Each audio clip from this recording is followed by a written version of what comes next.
결정적으로 미국 시장을 일본 제품이 장악할 거라는 위기의식을 촉발한 거는 따로 또 있습니다. 그게 뭐였지? 1970년대에 전 세계 경제를 강타한 위기가 있었죠. 70년대 초에. 오일 쇼크. 바로 그렇습니다. 오일 쇼크.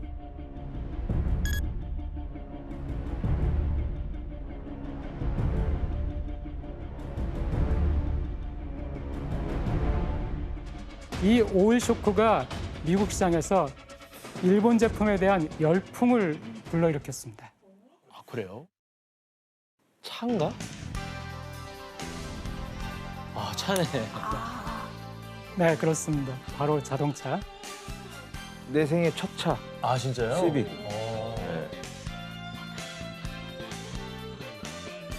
What you don't spend on gas, you can spend on other things. The better your gas mileage, the less you'll spend on gas per year. 일본 자동차 회사인 혼다가 고속도로에서 리터당 17km를 가는 연비가 아주 좋은 차를 최초로 개발을 했습니다. 이제 기름값이 비싸지는데 저 차 사면은 기름 걱정 안 하고 탈 수 있겠네 이런 생각 들겠네요. 그렇죠.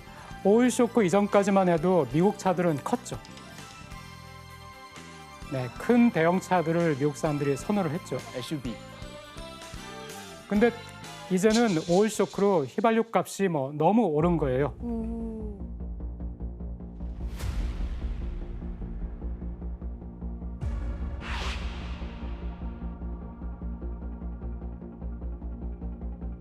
그러자 연비가 좋고 경제적인 일본의 소형차에 미국 사람들이 열광하기 시작한 겁니다. 당시 광고 영상을 또 하나 보세요. You know, if I could find a car built like me for under 3,000, I'd take it in a second. You asked for it. The new Toyota Corolla two-door sedan. Toyota cars are built for the long haul. 9 out of 10 in America are still on the road, still getting the kind of mileage Toyotas are famous for. This Corolla sticker price under $3,000. 49 Highway 36 City. And you get Toyota durability and reliability at an incredibly low sticker price. Toyota, it's just common sense.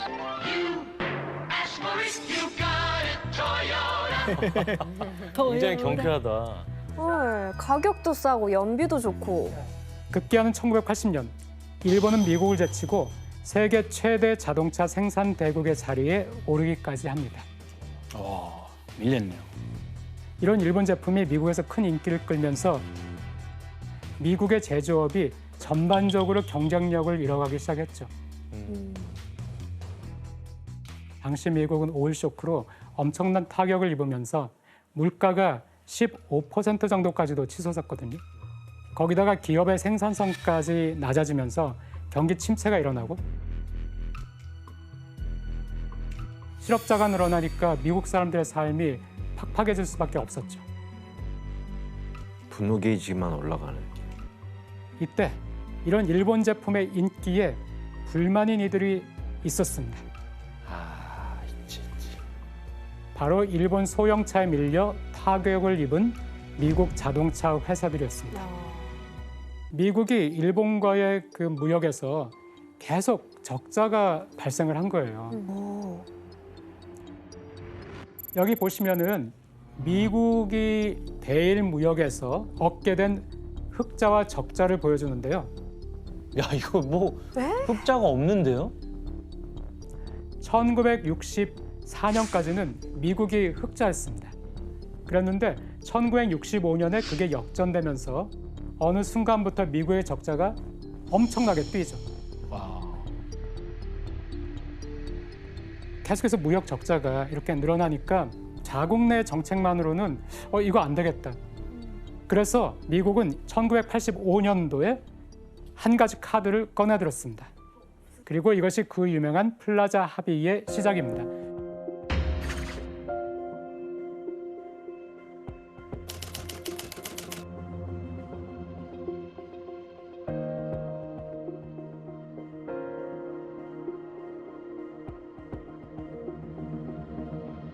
세계 무역의 불균형이 너무 심하다는 거예요.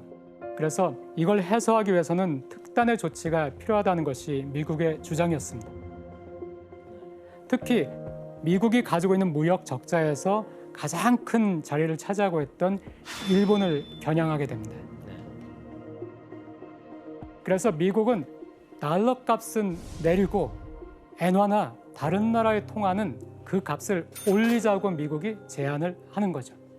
예를 들어서 미국 사람이 이 볼펜을 만들었어요. 1달러가 240엔이었어요. 이거를 일본 사람한테 팔아요. 그러면 일본에서 얼마를 받겠어요? 240엔을 받죠. 자, 그런데 120엔이 됐어요, 1달러가. 이제는 120엔 받으면 되죠. 옛날에 이걸 살려면은 240엔이었는데 지금 이걸 살려면은 120엔밖에 안 돼요. 반값이 네, 싸진 됐네요. 반값이죠. 이걸 반대로 생각하면은 일본 제품은 또 2배로 비싸지는 거예요, 미국 땅에서. 그렇죠. 네. 결국 미국이 노린 거는 일본 물건을 향한 미국인들의 지갑은 닫게 만든다. 일본 너무 비싸.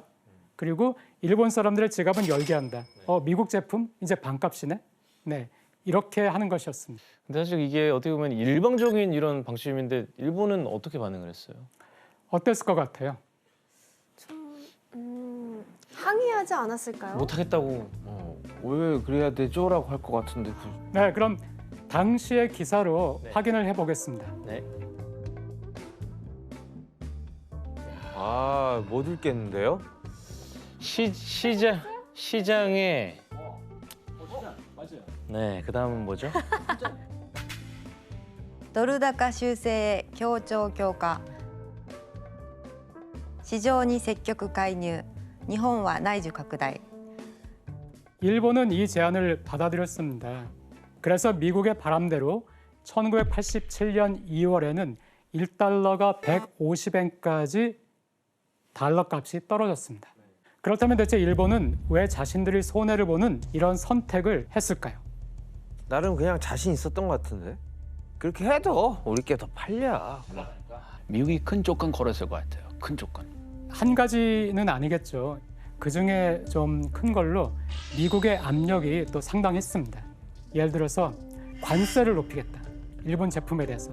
거기에다가 안보 조약으로 인해서 미국이 일본의 방위비를 또 일부 떠안고 있었습니다. 이런 여러 가지 상황을 고려했을 때 일본으로서는 안 돼, 이렇게 반대할 수는 없었습니다. 그럼 마지못해 한 거네요. 교수님, 그러면 이 플라자 합의는 효과가 있었나요? 그 무역 격차가 해결됐나요? 그게 놀랍게도 큰 효과가 없었어요. 왜요? 그래요? 이미 미국 사람들이 일본 제품에 너무 적응이 돼 버린 거예요. 그러니까 일본 제품에 대한 구매 열풍이 쉽사리 꺼지지를 않았어요. 빠졌구나.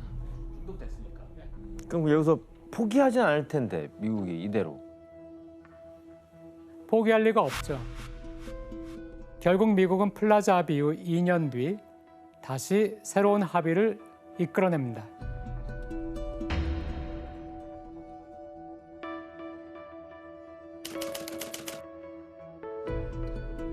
이번에는 경제대국 7위까지 나라들이 모였습니다. 미국은 일본에서 미국 제품이 잘 팔리도록 일본 시장을 더 크게 만들어 달라는 거예요. 오히려. 네, 일본 사람들이 소비를 더 많이 할 수 있도록. 금리를 낮추라 그러나? 맞습니다. 플라자 합의 때는 5%였는데 2.5%까지 낮췄다가 다시 2%까지. 네, 그 당시로서는 파격적으로 낮은 금리가 됐어요. 네. 그러면 기업이나 사람들이 돈을 엄청 빌리겠네. 그렇죠. 네.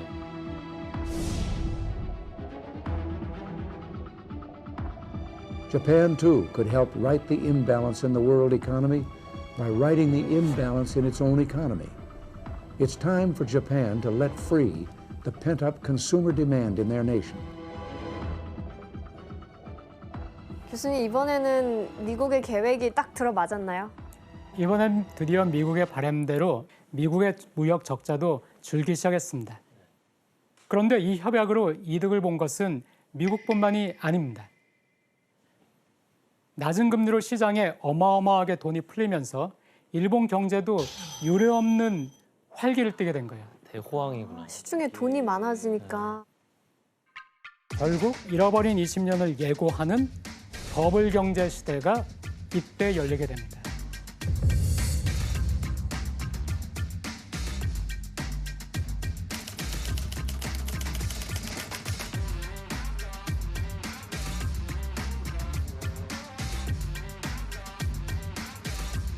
수출과 내수 시장 활성화로 일본 기업들은 사상 최대의 호황을 누리게 됐고요. 정부는 금리를 낮추는 정책으로서 그 기업들을 지원했고, 이렇게 키워나간 몸짓을 유지하기 위해 일본 기업은 더 많은 인재가 필요하게 됐죠. 청년 인구가 막 느는데도 일자리가 더 빨리 느니까 청년 한 명당 일자리가 한 1.5개쯤 되는 거예요. 아, 사람보다 일자리 수가 더 많은 거예요? 그렇죠. 여기서 또 문제를 하나 낼게요. 뭐야? 버블 시대 일본 회사는 신입 직원이 입사하기도 전 하와이 등으로 장기 여행을 보내주기도 했는데요.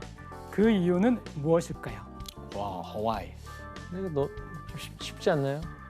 정답. 네, 합격하고 나서 혹시 도망갈까 짤까 봐 봐? 일단 여행을 보내놓고 보는 거죠. 정답입니다. 아, 다른 회사 면접 보지 말라고. 하와이 가 있어. 일본에 있지 마.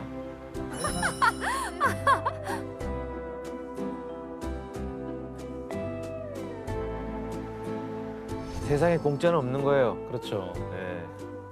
그러니까 저렇게 모셔가려고 할 정도면 사실 그러네. 극진히 모셔가는 거네요. 취업문이 활짝 열렸던 버블 경제 시기에는 기업들이 인재를 데려가기 위한 경쟁이 굉장히 치열했습니다. 들은 얘기인데 그냥 면접만 봐도 돈 줬다고 그러던데요.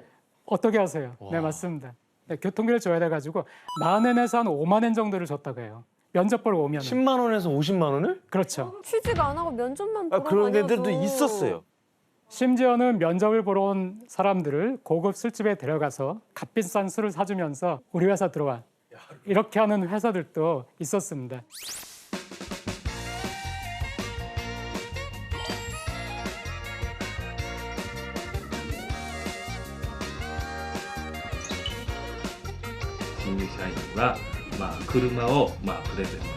차를 사는 거야. 차를 뽑아준다고요? 야, 씨. 와. 우와. 이럴 수가.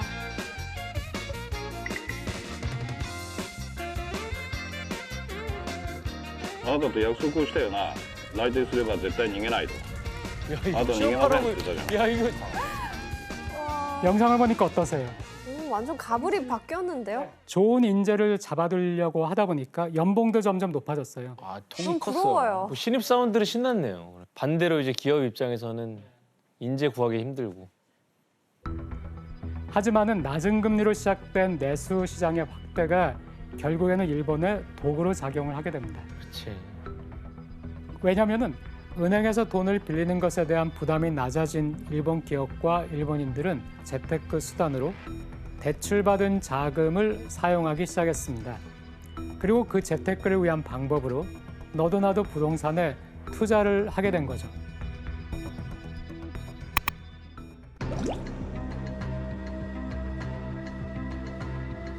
금리가 낮으니까 이제 낮은 금리로 2% 정도, 3% 정도로 대출을 받아서 이걸로 부동산을 사두면은 부동산 가격은 10%, 20%씩 뛰니까. 아, 네.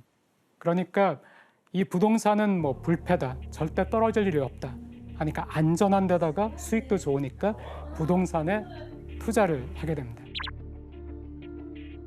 그게 저금리 시대였기 때문에 더 가능한 거였네요. 그렇습니다. 그러면은 부동산을 살 때 어느 땅에 가장 먼저 투자를 하려고 하겠나요? 도쿄죠 뭐. 그렇죠. 아, 수도권. 도쿄의 땅값부터가 천정부지로 뛰기 시작했습니다. 얼마나 올랐는지 한번 보시겠습니다. 네.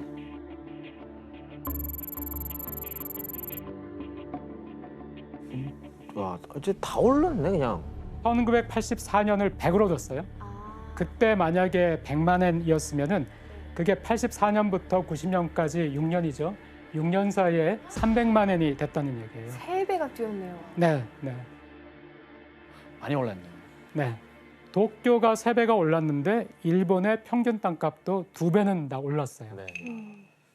실제로 도쿄에서 인구가 가장 밀집된 세타가야구라는 곳이 있습니다. 네.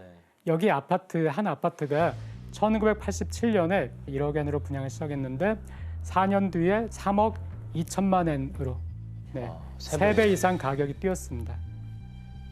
게다가 당시 도쿄의 번화가 긴자에서 기름 맥주 총판장이 있었던 메이저 빌딩. 네, 여기가 가장 높은 땅값을 자랑하는 곳이었거든요. 91년 이곳의 가격이 평당 약 12억 원을 넘겼습니다. 와, 평당 12억? 네, 그것도 30년 전에. 와우. 그 국민 맥주 건물이 네네. 기린 맥주. 내 집이 1억이에요. 1억이면은 보통 8천만 원 정도까지 대출을 해주죠. 많아봐야. 그런데 그게 아니고 1억인데 120%, 1억 2천까지 대출을 해주는 거예요. 그러니까 앞으로 상승할 것까지 고려해서 대출해 주는 거네요. 그렇습니다. 아, 가격보다 더 많이. 네, 근데 그게 투기를 부추게 해요? 네. 자, 은행에서 꼼수를 동원해서 원래 빌리려던 돈보다 더 많은 돈을 낮은 금리로 대출을 해주니까 자 이제 남는 돈으로 또 다른 부동산을 사는 게 가능했습니다. 거기다 이렇게 산 부동산을 은행 담보로 대출을 받아 또 다른 부동산을 사고 새로 산 부동산을 담보로 또 대출을 받아 부동산을 계속 늘려가는 방식으로 투기를 하는 사람들도 생겨나기 시작했습니다. 그럼 대출이 생길 수 있는 상황이네요.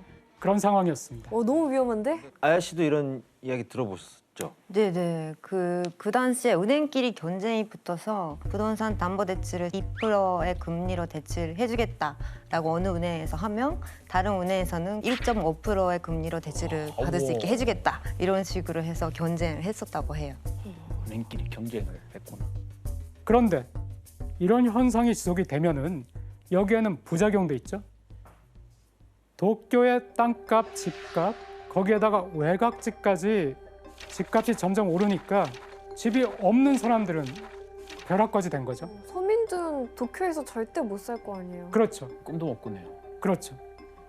그때 일본의 수도인 도쿄는 뉴욕, 런던과 함께 세계 3대 도시 중 하나로 떠오르면서 도쿄 땅을 팔면은 미국 전체를 살 수 있다. 전체를. 들어봤어요. 또 도쿄 중심가의 항공을 팔면은 캘리포니아 전체를 살 수 있다. 아유. 네, 이런 믿기 어려운 그런 얘기들이 그때는 넘쳐났었습니다. 그럼 이렇게 부동산 가격이 오르는데 대책은 뭐 없는 건가요? 그때는 5.2%였던 GDP의 실질 증가율이 3.3%까지 떨어졌었거든요. 근데 이제 금리를 낮추고 내수 경기를 막 활성화하고 이렇게 하다 보니까 이 실질 GDP의 증가율도 4.7%, 6.8% 이렇게 오르고 있었어요. 그러니까 경제도 좋아지고 하니까 일본 사람들이 자신감이 있어서 이거를 극단적인 버블이라고까지 생각을 못했고 또 일본 정부에서는 금리를 내렸으니까 일본 기업들이 기술 투자하고 설비 증진하고요. 이렇게 하면서 경제가 더 발전할 거라고 생각했는데 기업들까지 부동산 투기에 나선 거죠. 그리고 재미있는 것이 이런 부동산 투자가 일본 국내에서만 있었던 것이 아닙니다. 해외 부동산도 막 사들이나요? 아, 맞아. 네, 그렇죠. 해외에서. 바로 그중 한 곳이 미국이었습니다. 하와이 많이 샀지. 와, 맞아요. 그 우리 아빠한테 많이 들었던 것 같아요. 그 당시에 일본 사람들한테, 일본 회사한테 땅이 엄청나게 팔렸다. 네. 특히 와이키키 해변의 호텔과 콘도의 60%가 일본인 소유였다고 하고. 대단하다. 그리고 하와이는 조금 그 아픈 역사 있잖아요. 그 진주만 공습당했던 땅이니까 이제 일본인의 땅이 일부가 되니까 조금 더 화가 났던 분들이 많았던 것 같고. 네. 그리고 일본 기업들은 1986년을 시작으로 뉴욕의 티파니 빌딩, ABC 본사 등 미국 중심가에 있는 상징적인 건물까지 사기 시작했습니다. 랜드마크. 그리고 일본 기업들은 미국의 대표적인 빌딩을 사들이면서 미국 전역을 더 충격에 빠뜨렸습니다.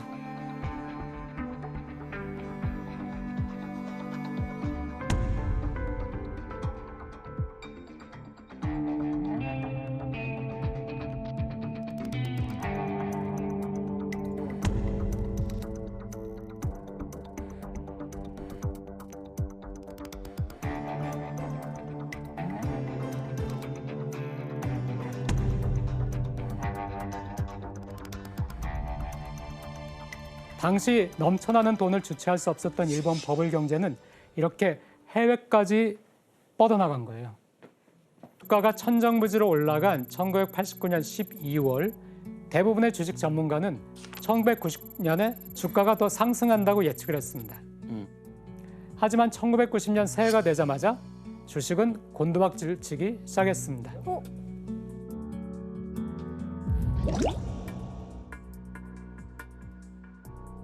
이때 이거 위험한 거 아닌가 하고 생각하기 시작하는 기업과 투자가들과 일반 사람들이 생기게 돼요.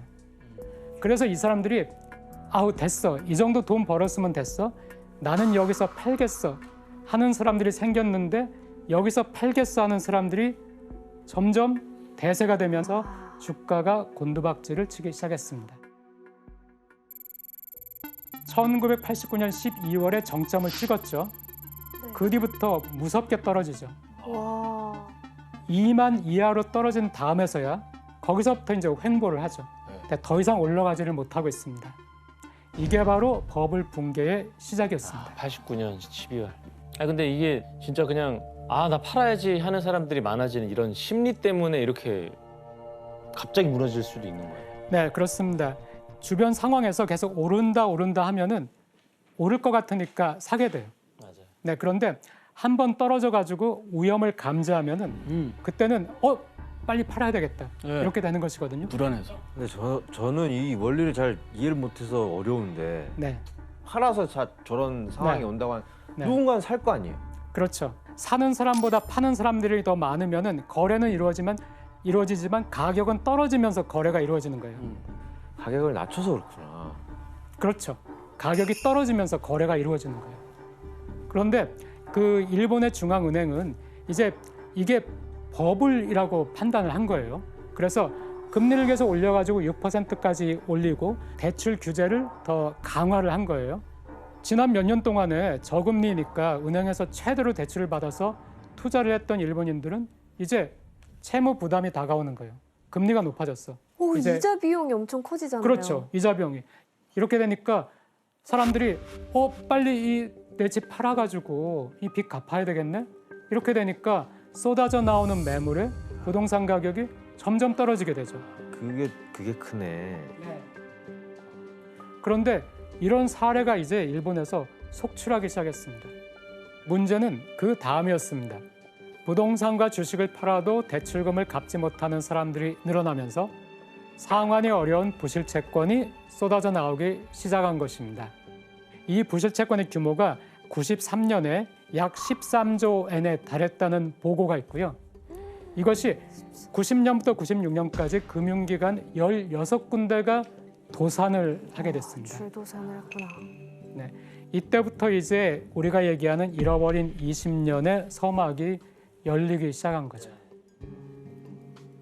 네, 그래서 이제 버블을 부추긴 은행들, 대출을 막 부추긴 은행들, 이 은행에 대한 그 복수심 때문에 복수를 강행하는 사건도 있었습니다. 阪和銀副頭取射殺される中年の男部長呼びかけ数発和歌山出勤の車を襲う名古屋住銀支店長射殺される後頭部に貫通の傷マンション自室前 무시무시하죠. 그러네요. 정말 무시무시하네. 이게 모두 1년 사이에 일어난 일입니다. 두 사건 모두 은행원이 살해됐잖아요.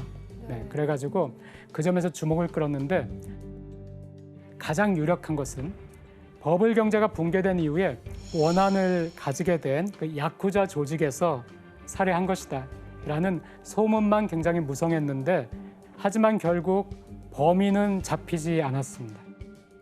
금리가 오르면서 갚지 못하는 야쿠자 기업들이 대출을 권했던 은행원들을 원망해서 이들을 공격하게 되었다. 이런 결론이 나오기도 한 거죠. 그래서 스미토모 은행에서는 융자부 직원 40여 명에게 방탄조끼를 나눠주기도 했습니다. 그럴만하지. 이렇게 죽어나가는데 정찰 없는 나라에. 네, 그렇습니다. 이런 은행권 등 기업 테러가 1992년부터 이때까지 약 19건에 달했고요. 은행들의 이런 부실 채권이 나중에는 약 800조 원까지 되는 것으로 추정이 됐기도 했고요. 그중에 약 40% 정도는 야쿠자와 연관이 있는 기업에 대한 대출이 아닌가, 이런 의혹도 있었습니다. 버블 경제 붕괴로 혼란해진 사회 분위기와 돈을 갚지 못해 한순간에 빚더미에 오른 일본 사람들 사이에서는 새로운 유행도 나타나기 시작했습니다. 바로 백엔숍이라는 것이 생겼습니다. 있어요, 나 있어요. 가봤어. 그래. 다 백엔이에요. 100엔으로 다 살 수 있어. 네. 백엔. 그리고 또 유니클로. 유니클로가 이때 인기를 끌게 됐습니다. 왜냐하면 저렴한 가격에 좋은 옷을 공급한다는 것이 유니클로였거든요. 이렇게 버블 경제가 무너지니까 일본은 뭐 순식간에 또 수렁에 빠지게 됐고요. 금리가 아까 6%까지 올라갔다고 했죠. 일본 정부가 놀란 거예요. 일본 은행이. 이거 너무 올렸구나. 지금 이게 큰 문제가 되나? 해가지고 이번에는 또다시 3년 만에 계속 내려가지고 1.75%까지 또 내렸어요. 그때까지는 정부도 일본 사람들도 또 외국까지도 이걸 일시적인 경기 후퇴로 생각을 한 거예요. 이게 20년까지 갈 거라고는 생각을 못했죠. 네. 근데 이때 예상치 못한 사건이 일어났습니다. 다시 한번 일본 경제에 타격을 준 일본으로서는 불행한 사건이 일어났는데요. 그는 1980년대 말에 세계 5위의 국제적인 항구였어요. 그래서 그 연간 교역량이 하나로 약 64조 원에 달하는 일본의 4대 무역항 중에 하나였고요. 일본 무역량의 약 11% 정도가 고베항에서 이루어졌습니다. 교수님, 근데 고베에서 무슨 일이 일어난 건가요? 1995년 1월 17일 고베에서는 일본의 산업 기반을 무너뜨리고 또 경제 회복의 의지에 찬물을 끼얹는 일이 발생을 했습니다. 바로 고베 대지진으로 알려진 한신 아와지 대지진이 그때 일어났습니다. 대지진이 있어.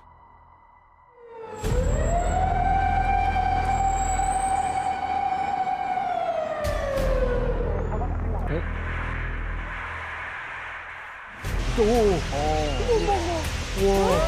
마이 갓.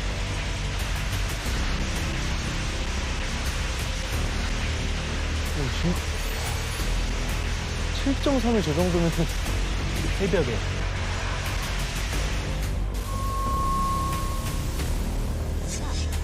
와, 초토화됐다.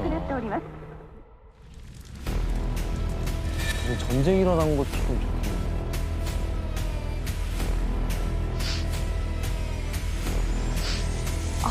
저 사진 많이 봤어요. 물?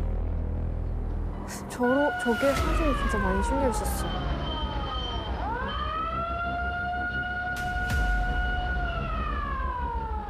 와, 그래서 인명피해도 진짜 많았겠다.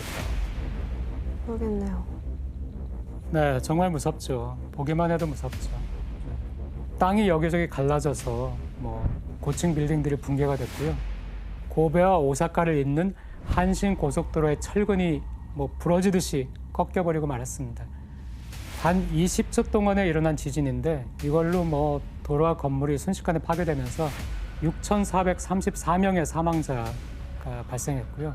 43,792명의 부상자가 또 발생을 했습니다. 전쟁과 같네요, 거의. 네. 그리고 또 옛날 목조 주택이 많은 곳이었는데 거기에서 이 지진으로 10만 채가 넘는 주택이 파괴가 됐고요. 또 지진이 발생하면은 의외로 또 화재가 발생을 해요. 그래서 이 화재로 많은 사상자가 발생을 했고요. 이곳이 지진으로 무너지면서 고베항의 항만 시설 대부분이 파괴되죠. 그래서 이 지진으로 도산한 기업이 한 달 반 동안에 22곳 도산을 했고요. 또 1997년 말까지 3년간 약 394건에 달하는 기업 도산이 있었습니다. 그런데 이 대지진의 여파가 여기에서 또 끝이 아니었어요. 고베에서 큰 지진이 나니까 피해 복구를 위해서 돈이 필요하죠. 그 돈들을 외국에서 들여오면서 다시 또 외국에서 달러가 일본으로 들어오니까 엔화가 또 비싸졌죠. 지금 그렇지 않아도 일본 경제가 힘든데 수출이라도 많이 해야 되는데 또 일시적인 엔고 현상까지 발생하고. 와, 설상가상이네. 네, 그렇습니다. 그래서 일본 은행에서는 더 금리를 낮췄어요. 네, 아까 1.75%까지였는데 또 0.5%까지. 0.5%요? 거의 제로. 거의 없는 거네요. 네, 0.5%까지. 기록은. 네. 하지만 0.5%까지 금리를 낮췄는데도 기업들이 힘들었어요. 왜 그랬을까요? 왜 힘들었을까요? 기업들은 왜 살아나지 못했을까요? 돈을 사람들이 안 쓰니까 돈을 빌릴 수 있어도. 네, 내수 경기가 좋지 않으니까 일단 기업들도 힘들었고요. 그런데 거기에다가 기업도 많이 돈을 빌린 거예요. 빌려가지고 부동산이나 주식에 투자를 한 거예요. 근데 빌린 돈은 그대로 있잖아요. 이거는 깎이지가 않죠. 그러니까 금리를 아무리 낮춰줘도 이제 더 이상 빌릴 수가 없는 거예요. 사업을 해가지고 조금이라도 이익이 나오면은 이거를 빚을 갚는데 급급한 거예요. 그러니까 설비 투자도 할 수가 없고 또 기술 개발을 위한 R&D 투자도 힘들고요. 그래서 점점 힘들게 되는 것이죠.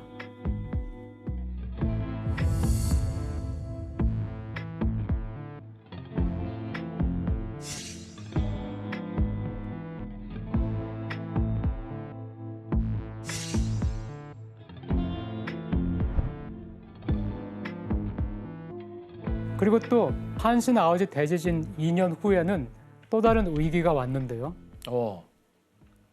IMF. 그렇죠. 우리나라에서. 네, 그렇죠. 이게 또 아시아를 강타하잖아요. 홍콩 증시 폭락 등 동남아 금융 위기의 파문으로 다시 흔들리고 있습니다. 외국인 투자자들이 연일 주식을 내다 팔면서 주가가 곤두박질 치고 있습니다. 단 10분 만에 20포인트 가까이 떨어진 주가는 개장과 동시에 폭락하고 있습니다. 실제로 외국인들은 우리 증시에서 지난달 3천억 원어치의 주식을 판 데 이어 이달 들어서도 오늘까지 5,800억 원어치를 팔았습니다. 미국으로부터 시작된 호화 위기가 필리핀과 인도네시아 아시아를 강타한 그 외환 위기가 발생하니까 이것도 역시 일본 기업들에게 안 좋은 일이죠. 가장 충격적인 소식은 일본 4대 증권사 중 하나인 야마이치 증권이 폐업을 결정합니다. 証券の一角を占めていた山一証券は事実上倒産し、100年の歴史の幕を閉じることになります。私らが悪いんです。社員は悪くございません。一人でも二人でも皆さんが力を貸していただいて再就職できるように。자진배요.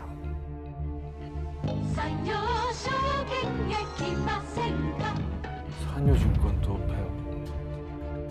타산한 홋카이도 다쿠쇼쿠은행은 1900년에 설립돼서 지난 1세기 동안 홋카이도 경제를 뒷받침해온 굴재은행입니다. 일본에서 전국 규모의 은행이 무너진 것은 사상 처음입니다. 北海道の歴史そのものですので、本当に悲しく残念に思ってます。長銀のように潰さずに置いてほしかったんですよね。どうしてそれできなかったんでしょうね。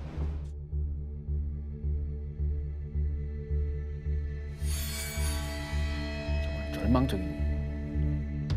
그 회견이 한국에서도 굉장히 화제가 됐었어요. 이 은행은 대출을 회수하지 못하게 되니까 그 대출을 갚지 못하는 기업들에게 또다시 돈을 빌려줘요. 아이고. 왜냐하면은 이 기업이 완전히 망해버리면은 아예 완전히 못 갚는 거예요.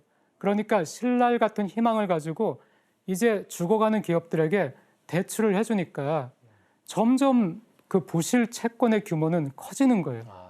그러니까 이것들이 점점점 커지니까 견디지 못한 그 금융권이 98년과 99년 이 두 해에 89개.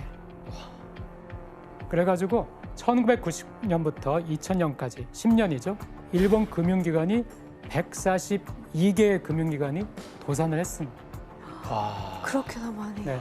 근데 이 시기가 바로 일본 기업들의 도산이 가장 많았던 때입니다.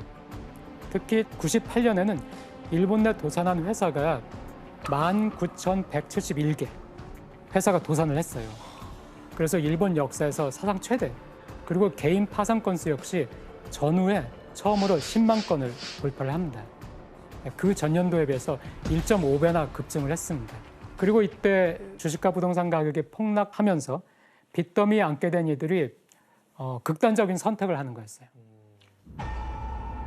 1997년에는 2만 4천여 명이었는데 그 다음에 3만 2천 명으로 늘어났고요. 또 그 다음에는 3만 3천 명. 2003년이 그 최악이었는데 2003년에는 자살 사망률이 가장 높았어요.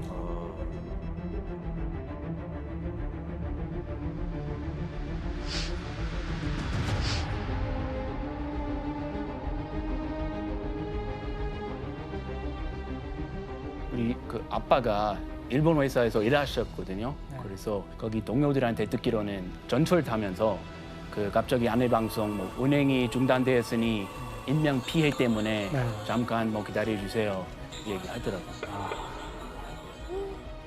두신 지하철에. 그런데 문제가 이것뿐만이 아니었습니다. 혼란해진 사회 분위기 속에서 일본 소녀들의 원조 교제 문제까지 그 사회 전면에 드러나기 시작을 했습니다. 네, 그 당시에는 최신형 그 휴대폰이라든가 명품 가방 이런 것이 많이 유행을 했죠. 그 버블계 영향으로 그 유행이 남아 있었어요. 그러니까 그런 것 때문에 원조 교제까지 미디어를 많이 장식하던 때이기도 했습니다. 하지만 이 건국 초기에 이 돈독한 관계를 맺었던 영국 대신 이 사우디아라비아가 미국과 손을 잡습니다. 도대체 왜 사우디아라비아가 그랬을까? 무슨 일이 일어났을까? 1930년대 하면 생각나시는 거 있죠? 경제대공황. 29년에 생긴 세계 경제대공황이 사우디에도 바람이 불어요. 근데 사우디한테 어떻게 부냐면 메카, 특히 메카 순례가 있지 않습니까? 종교적 성지를 방문하는 순례객이 와야지 경제도 살잖아요. 그런데 순례객들이 못 오죠. 경제공황이 어려우니까. 그러니까 급격히 줄어요. 그러니까 이제 재정난이 겪게 되거든요. 재정난이 생기거든요. 그래서 이제 어떻게 하겠습니까? 그러면 이 방법이 있어야겠다 생각해보니까 우리 땅에서 석유가 날 수 있지 않겠느냐. 이제 석유 채굴권을 팔아야겠다. 네. 그러면 사우디 국왕은 제일 먼저 생각하는 게 당연히 영국이겠죠. 네. 예, 영국 쪽에다가 석유 채굴권을 팔려고 그랬는데 영국에서 석유 안 나. 사우디에서 석유 안 나. 몰랐구나. 네, 조사를 했었는데 영국에서 석유가 안 나는 걸 보고를 박은 거예요. 그래서 석유 안 나. 잘못된 조사였네. 예. 그런데 이때 사우디아라비아한테 우리가 석유를 해보겠습니다라고 하는 그런 사람들이 나타나요. 미국? 그렇죠. 미국 석유 회사예요. 미국 석유 회사가 우리가 한번 해보겠습니다 나온 겁니다. 우와. 당시에 스탠다드 오일 컴퍼니 오브 캘리포니아, 소칼이라고 그랬고요.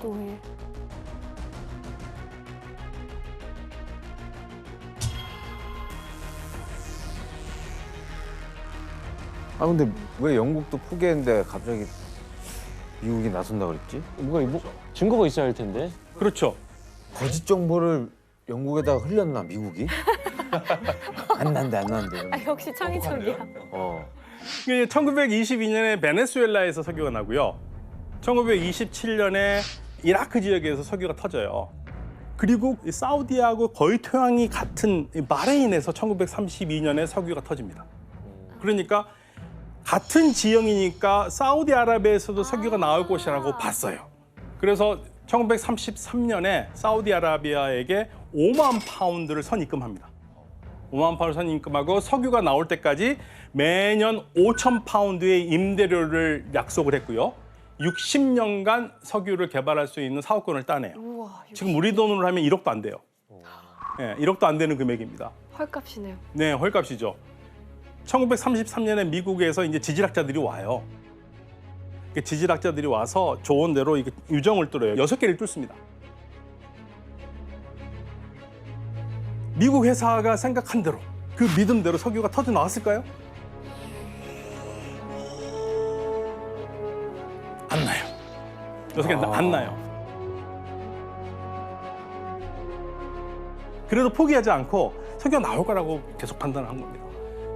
근데 이런 노력이요, 38년에 드디어 빛을 발합니다. 담맘 7호정.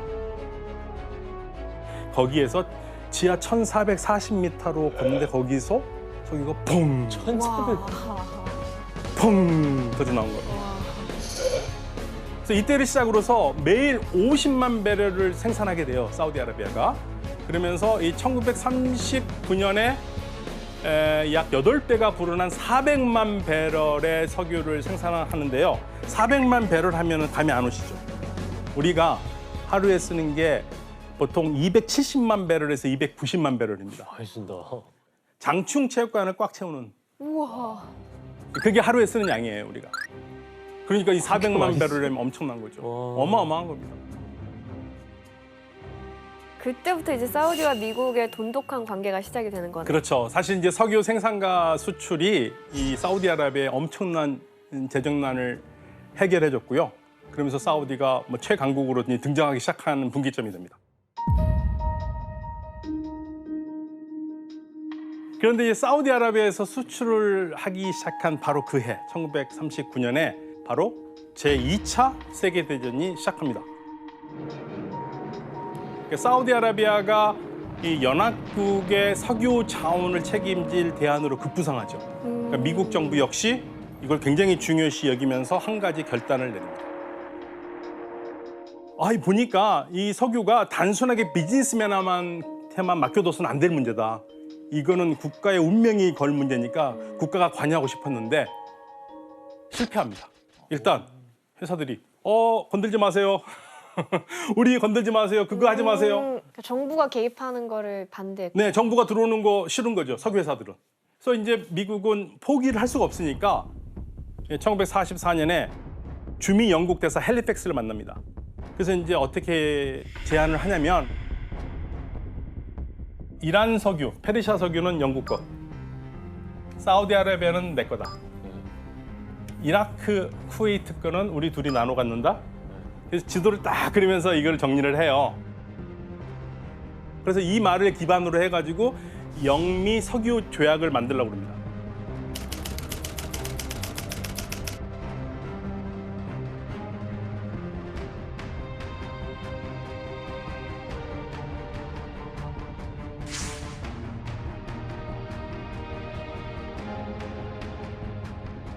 하지만 이 계획 역시 정부의 석유 이권을 빼앗기고 싶지 않았던 석유 회사들의 반대에 부딪혔습니다. 하지만 1945년 미국 루즈벨트 대통령은 직접 담판을 짓기로 결정했습니다.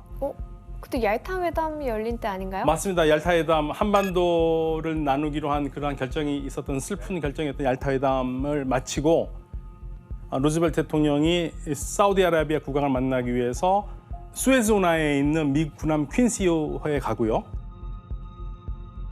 사우디아라비아는 태어나서 처음으로 아라비아 반도 밖에 나오는 여행을 합니다. 미군 군함을 타고 루즈벨트 대통령이 있는 배에 올라서 회담을 해요. 되게 우호적으로 보여요. 네, 대단히 우호적이죠.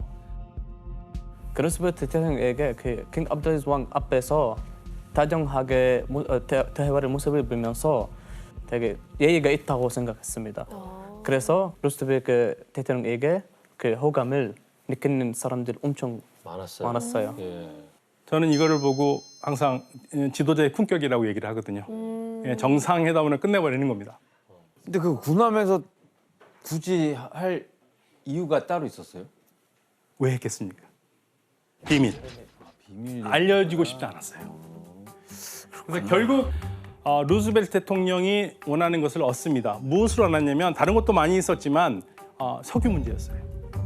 그렇지. 미국이 안정적으로 사우디아라비아의 석유 자원에 접근할 수 있는 권한을 얻고요. 반대급부로 사우디가 필요한 거. 안보입니다. 사우디의 안보. 왜냐하면 사우디는 당시에 주변 우위에 이라크부터 해가지고 사우디하고 별로 상황이 안 좋은 나라들이 있기 때문에 사우디로서는 미국이 안정적으로 자신들의 안보를 지켜주길 바랐죠. 결국 미국과 사우디아라비아의 동맹으로 미국 석유 회사들도 사우디아라비아 석유의 독점적 개발권을 보장받습니다. 그리고 이제 1947년에 미국 회사 소칼과 텍사코가 합쳐서 만든 회사의 소코니와 스탠다드 오일 컴퍼니 오브 뉴저지가 들어와서 4개 회사가 아람코를 구성을 하고 사업을 확장하죠. 그래서 아라비아 석유 생산과 판매를 담당하는 회사가 바로 아람코인데요.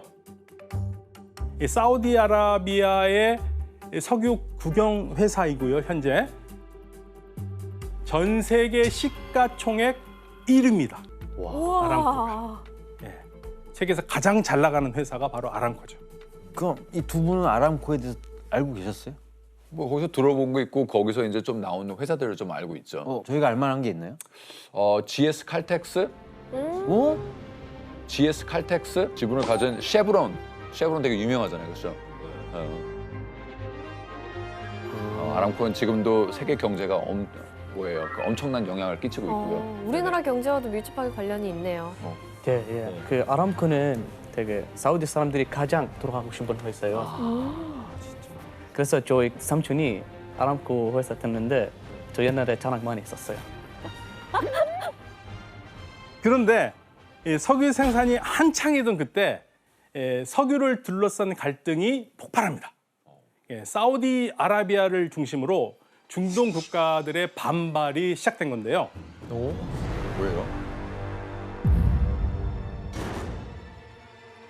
미국 석유 회사들이 아람코를 만들어서 사우디아라비아 석유 개발과 판매로 막대한 이익을 얻는 사이에 사우디아라비아의 이익도 그만큼 늘었을까요? 아닐 것 같아요. 그러니까 늘지는 않아요. 그러면 이제 또 자원만 뺏기는 기분 들고. 그렇죠. 좀 주고 같이 좀. 그러니까 석유 개발에 대해서 잘 몰랐던 초창기에는 그러려니 했지만 이제 시간이 지나면서 보니까 미국 석유 회사가 석유 가격도 마음대로 조절해서 어마어마한 수익을 거둬들이고 있는 것을 알게 된 거죠. 특히 영국 석유 회사가 장악한 중동 국가, 즉 이란. 이 이란에서는 석유 판매 이익금 배분 조정이 쉽지가 않았어요. 실제로 1948년 영국 석유 회사가 3억 달러가 넘는 이익을 올릴 때 이란이 받은 거는 3,600만 달러만 받아요. 10분의 1 정도밖에 안 돼요. 반발이 심했겠네요. 그렇죠. 그러니까 이제 이란도 1951년 4월 달에 오케이, 그러면 우리 다 먹겠다. 석유 국유화. 영국 회사를 뺏어버려요. 난리 났겠죠.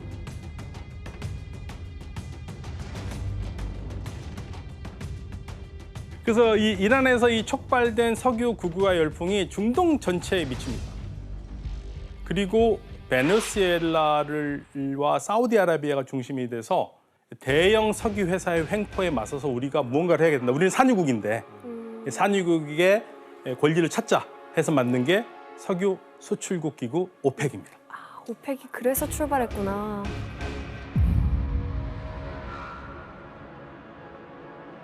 지금 슬슬 이제 산유국들도 자기 주장을 하게 된 거고요. 내가 갖고 싶다 이거죠.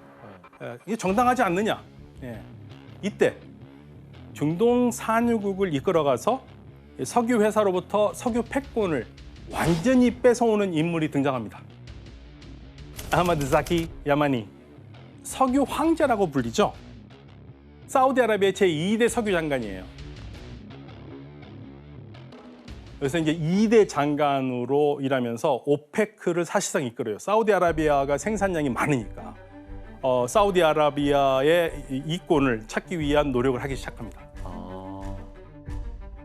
그래서 야마니 장관을 필두로 1971년에 석유 회사들과 합의를 해서 생산되는 석유 가격을 올립니다. 그러면서 석유 판매 이익이 석유 회사는 45, 산유국은 55. 산유국이 이제 유가를 결정할 수 있는 그러한 구조가 만들어지는 거고요. 그리고 때마침 야마니 장관은 미국 석유 회사로부터 사우디아라비아가 완전히 이 석유 유익권을 되찾아올 기회를 맞이합니다. 1973년 10월에 이집트 선제 공격으로 아랍-이스라엘 전쟁이 벌어지거든요. 5월 14일 날 이스라엘이 독립선언을 하잖아요. 이 이집트의 공군기가 텔아비브를 폭격하면서 전쟁이 시작됩니다.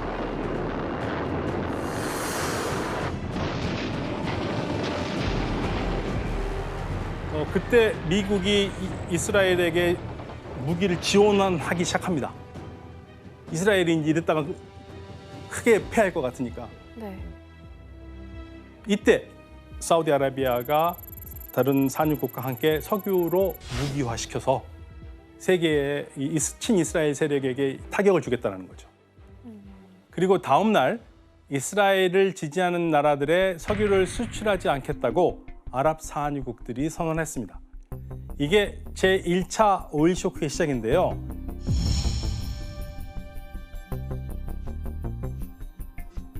I think we can cut down production to, let's say, 20%. Instead of 25%, it will be 80%.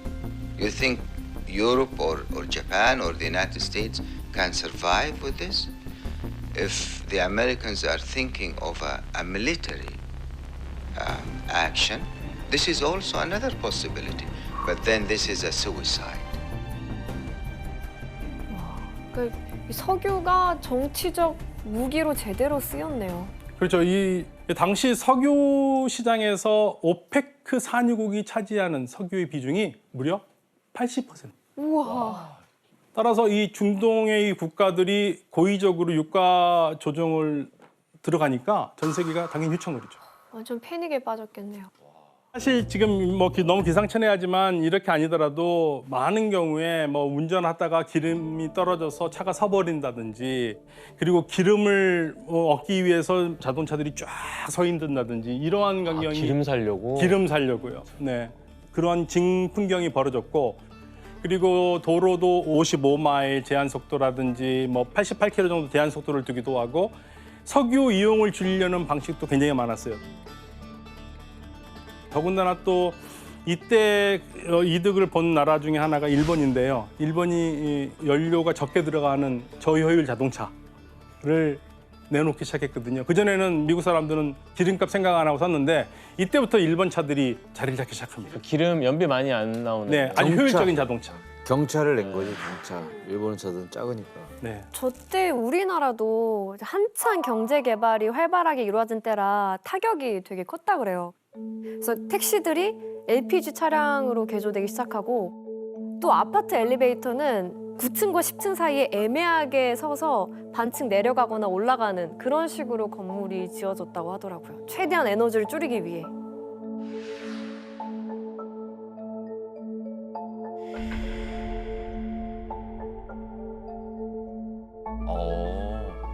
네, 그렇다면 과연 미국은 어떻게 이러한 위기를 극복했을까? 예, 미국은 먼저 1974년에 OECD 회원국들과 함께 국제 에너지 기구를 만듭니다. 이 IEA인데요.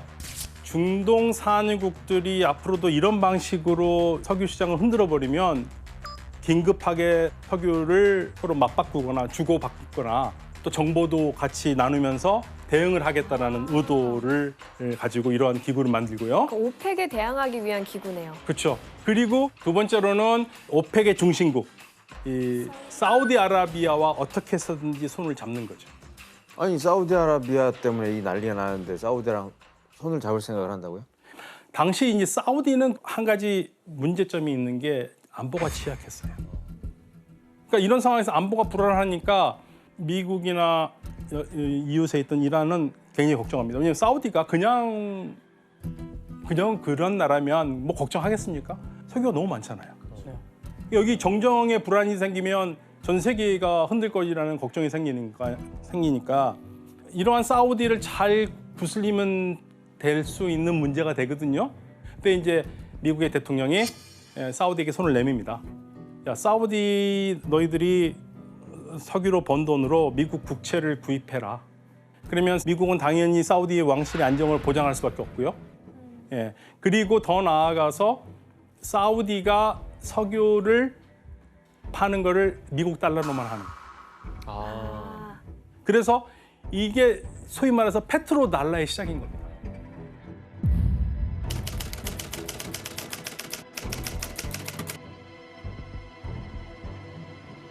그런데 1975년 3월 달에 국왕이 조카에게 암살당해요.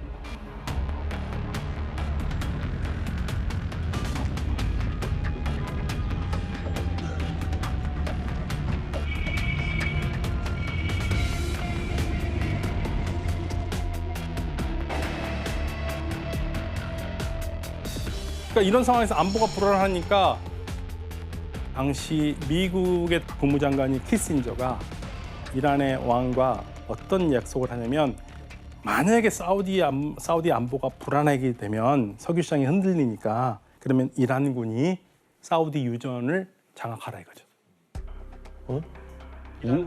이란이? 그럼 뺏으라는 얘기죠. 그렇죠. 결국엔? 예. 이란은 당시에 중동 최고의 강국이었고요. 이란을 일부러 키웠어요. 왜냐하면 1971년에 영국이 중동에서 완전히 다 나가거든요. 그래서 공백이 생기잖아요. 힘의 공백을 누군가는 해야 되는데 가장 적임자로 이란을 미룬 겁니다. 그러니까 이란이 어마어마하게 미국에서 무기를 받아요. 원하는 대로, 무제한적으로. 근데 이 소식이 사우디 쪽에 들어가요. 사우디는 불안하죠. 그냥 불안합니다.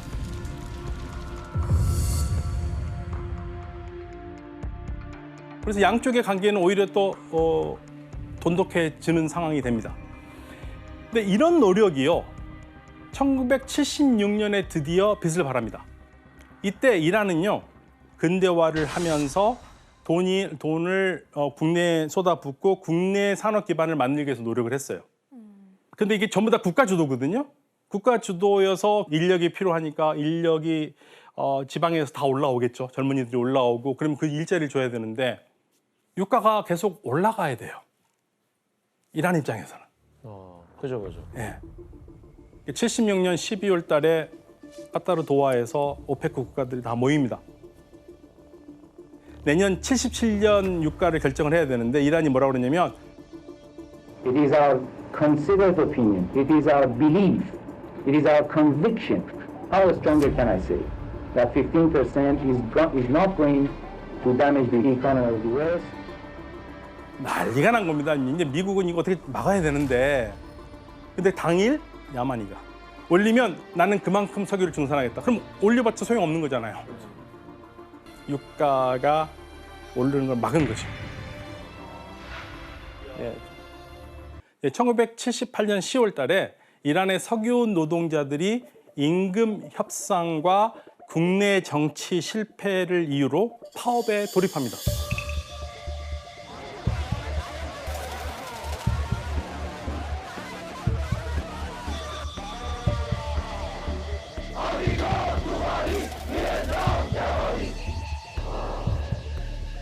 그래서 겨우 잠잠해졌던 유가가 다음에 무려 32달러까지 폭등한 겁니다. 이른바 제2차 오일 쇼크가 일어난 건데요. 이 사건으로 1979년 친미 정권이었던 팔레비 왕조가 무너지고 반미 정권이 들어섰고요. 미국 입장에서는 더 이상 이란과는 교류할 수가 없게 됩니다. 원래 미국이 이 중동 지역의 석유를 지배했을 때 이란과 사우디를 두 개의 기둥, 쌍둥이 기둥이라고 얘기했습니다. 트윈 필러스. 근데 이란이 이제 무너졌고, 그리고 사우디아라비아 입장에서는 옆나라 이란이 왕정이 무너진 것 그 자체가 충격이었어요. 자신들도 왕정인데 당연히 이럴 때 사우디로서는 미국의 보호가 절실한 상황이 되고요. 이 두 나라는 더욱 가까워질 수밖에 없습니다.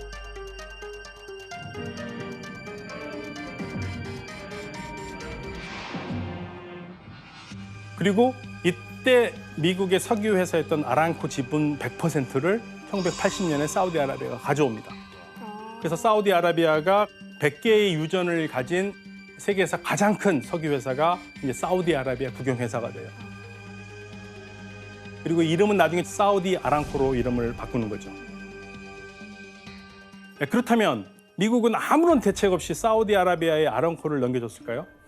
그럴 나라가 아니에요. 역사적으로. 그래서 미국은 사우디아라비아를 향한 새로운 전략으로 사우디아라비아산 석유를 그리고 이 사우디아라비아가 있는 이 중동의 석유를 더 원활하게 받을 수 있는 방법을 생각합니다. 그래서 1980년 1월 23일 미국의 제39대 지미 카터 대통령이 국정연설에서 아주 중요한 말을 합니다. Let our position be absolutely clear. An attempt by any outside force to gain control of the Persian Gulf region will be regarded as an assault on the vital interests of the United States of America, and such an assault will be repelled by any means necessary, including military force. 이게 그 유명한 하트 독트린입니다. 선전포고야? 페르시아 이권 우리 거니까 건들지 마 이거네요. 그렇죠. 그러니까 페르시아만 지역이 당시만 해도 60% 이상의 세계의 석유가 유통되던 지역이거든요. 여기가 흔들리면은 미국의 이득이 당연히 흔들리죠. 미국의 국익이 달려 있고요. 이거를 국가가 관리해야 된다고 본 거죠. 그래서 이 1979년에 이란 혁명 나죠. 79년 4월 1일 날 이란의 반미 정권이 들어서죠. 79년 12월 24일 날 소련이 아프가니스탄 침공하죠. 그리고 80년에는 이라크가 이란을 침공해서 8년 동안 전쟁을 하잖아요. 그리고 이 8년 동안 전쟁하면서 엄청나게 많은 문제들이 생기는데 그거를 미국이 강력하게 여기를 막고 있었기 때문에 그래도 전 세계가 안정적으로 석유를 공급받을 수 있었어요. 예. 그리고 그 이후에 1990년 이라크가 쿠웨이트를 침공해서 시작된 제1차 걸프전.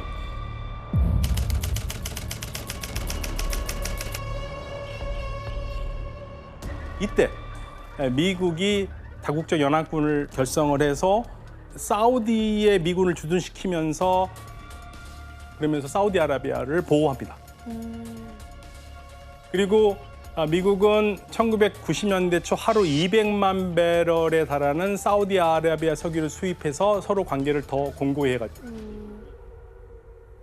그런데 사우디아라비아와 미국 이 두 나라 사이 관계에 예상치 못한 변화가 일어나고 있었습니다.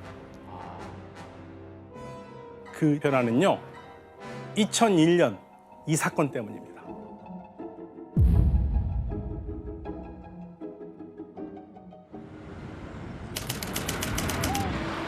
진짜 영화도 아니고 그냥 참 볼 때마다. 저게 어떻게 현실 세계에서 일어나냐고요.